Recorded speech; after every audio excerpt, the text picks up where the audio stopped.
We get this feeling of helplessness when we are not able to speak in English. We feel like we have been trying to speak for so long. We feel like we have watched hundreds of videos. We have listened to everybody tell us different methods, different ways to improve, but nothing seems to work. Today, in this video, I have 5 tasks for you, 5 tips that I followed that made me fluent in English, that gave me the confidence to speak in English publicly. If you follow them step by step and exactly as I tell you, I promise you, nothing can stop you from reaching that level of English speaking, that level of confidence in English that you always wanted to get. Hello my lovely learners and welcome back to the Language Wizard. I hope you guys are doing well and you are following the 30-day masterclass challenge. On the 3rd day, yes, I'm going to give you 5 secrets that if you follow step by step, as I told you, you are going to see significant change in your English speaking. Tip number 1 is to surround yourself with English. You are going to do this for 30 days. How are you going to do that? You are going to do everything that you love or listen to everything that you love, but you're going to do it in English. For example, if you like watching cricket, you're going to listen to cricket commentaries in English. If you like watching action movies, for instance, like I used to love watching Avengers, then you can watch action movies, but you are going to watch them in English. What I started doing was I switched my phone settings to English, my social media to English, even the WhatsApp messages that I used to type, I started doing them in English. Secondly, when I was doing some chores or commuting from one place to another or just going on a morning walk, instead of wasting my time, I just used to put on my headphones and listen to an audiobook. Back in the day, I used to love Harry Potter. So I started listening to a Harry Potter audiobook on my way. And that is exactly what I want you to do. If you like podcasts, for example, then I want you to listen to podcasts about anything that you like.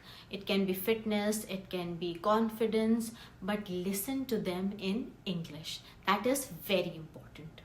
Tip number 2 is an amazing activity. This is what I call what I see. In this activity, you have to look around you and choose an object. Then start making small one-liner sentences on it. For example, I see a desk that is kept on my left. So I will say, I see a desk on my left. It is white in color. It has a laptop kept on it. So you don't have to make a big story or a small story out of it. You don't have to make long sentences. You are starting small. So just look at your surroundings, see certain things and try and say 2 or 3 sentences about them. You are going to spend 10 minutes every day on describing what you see in your surroundings. 10 minutes every day you will talk about it loudly. This is going to help you get the confidence of speaking. This is going to help your tongue to get used to speaking the language that you are learning, and it is going to give you the confidence, as I said. Alright, now I want you guys to stop right here and make 2 sentences on anything, any object that you see in your surroundings. I want you to write 2 sentences in the comments right now. This is going to help you to start, just start somewhere. Go on. Tip number 3, again, very important. This is to learn small responses. What do I mean by this? A lot of times it happens that people are talking and then it is your turn to say something, or they are asking you something and you don't know how to respond. You just start panicking, or you just say things like yes, no, okay. Learning these small sentences, these small responses are going to help you gain the confidence of speaking with or in front of other people. Let me give you an example. If somebody is saying something to you and you want to respond with a yes, so instead of just saying yes, say, "That sounds good." Or if somebody is saying something and you don't immediately know what to say in the response, you can simply say, "Sure, I'll think about it," or "Let me think about it." Or if you agree with someone, you can simply say, "Tell me about it." For example, "It's so cold outside today." If you agree and you want to say yes, you will say, "Tell me about it."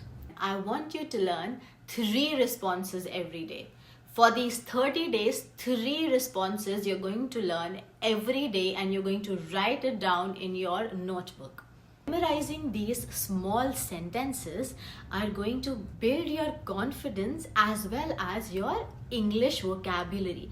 Instead of just saying yes or no, you have more words. You are enhancing your vocabulary. And you're also giving an impression to other people that, yeah, you know what you're talking about and your English is actually good. Tip number 4 is to talk to yourself every day. This is a very important tip. Do not take it lightly. This will boost your confidence like anything. While you are sitting alone at a restaurant, while you are doing some chores at home, while you are walking to class, while you are sitting at a park, whenever, just describe what you are doing in the moment. I will give you an example. For instance, right now I feel like having tea. So I am going to describe what I'm thinking and what I'm doing out loud. I can say something like, "I am going to the kitchen to make tea. I am filling the kettle with water and now I'm putting it on the stove. While the water is boiling, I am going to grab some sugar and some tea leaves to add to it." So that is how you describe what you are doing, and by describing your actions, what you're doing in the moment, you can practice your English. 10 minutes every day, I want you to talk to yourself about the things that you are doing or the fake scenarios that you create in your head. Tip number 5 is to stop learning random words. If you want to improve your vocabulary, please stop learning random words like eccentric or serendipity. No, you will forget them. You will never remember random words that you add in your vocabulary. What you need to do instead is create your own dictionary. It is very, very important. So I will tell you how to make your own dictionary. What you have to do is write a heading first on anything. For example, different ways to say "I'm happy." So instead of saying "very happy," under that you will write different better ways to say that. For example, ecstatic, delighted, eccentric, or you can even write idioms and phrases like "I feel like I'm on cloud 9." Similarly, you can write another topic, different ways to say "I'm not feeling well." And then under that, start writing different words or different phrases that you have learned. That way, you will remember the context, and also you will be only learning the words initially that you really need, words that you will use in your day-to-day life. I want you to write 2 new words every day in your dictionary. Every day, 2 words after writing a topic, so that you know what those things are about and use them in sentences on that particular day. At least make 2 sentences on both of these words that you have written. Alright guys, that is it. I sincerely hope that you are going to take this 30-day challenge and you are going to follow the steps exactly as I have told you. And I promise you that you are going to see a significant amount of change in your English fluency. See, all you have to do is start somewhere. And this video, I hope, will help you to get the confidence, because the things, the techniques that I have shared here are the smallest and the easiest things where you can start from. So no more excuses. Just get up. I hope you have written those 2 sentences down there. I will check them, Just get up, start speaking, start talking, be confident. And never let anybody make you feel less than just because you cannot speak a language yet. If you like the video, do subscribe to the channel and press the bell icon so that you can follow this 30-day series that I have made. And yeah, I'll see you in the next video. Bye.